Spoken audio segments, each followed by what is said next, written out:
বাঁকুড়ায় রাজনৈতিক উত্তেজনা চরমে। নির্বাচনের মাঝেই বুথ স্তরের এক নেতার উপর হামলার অভিযোগ ঘিরে ছড়িয়েছে চাঞ্চল্য। কে বা কারা এই ঘটনার সঙ্গে যুক্ত, কিভাবে ঘটলো এমন পরিস্থিতি, জানতে হলে দেখতে হবে এই প্রতিবেদন। নমস্কার বন্ধুরা, আপনারা দেখছেন voice of Bankura, presented by anti clock technology.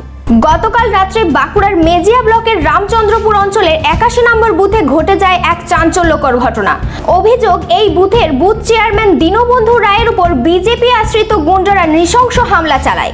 স্থানীয় সূত্রে জানা গেছে, ঘটনার পর গুরুতর আহত অবস্থায় তাকে উদ্ধার করে বাঁকুড়া মেডিকেল কলেজ হাসপাতালে ভর্তি করা হয়।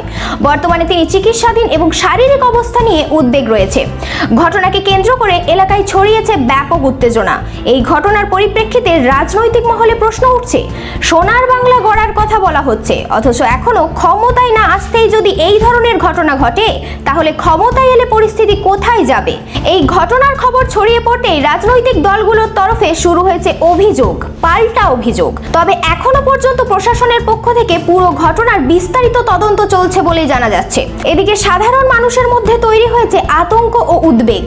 নির্বাচনের এই সময়ে এমন ঘটনার পুনরাবৃত্তি কেন হচ্ছে, সেই প্রশ্ন এখনো ঘুরছে সর্বত্র। রাজনৈতিক বিশ্লেষকদের মতে, ভোটের মুখে এই ধরনের ঘটনা পরিস্থিতিকে আরো জটিল করে তুলতে পারে। রামচন্দ্রপুরের এই ঘটনা এখন শুধুমাত্র একটি স্থানীয় ইস্যু নয়, এটি পরিণত হয়েছে বড় রাজনৈতিক আলোচনার কেন্দ্রে।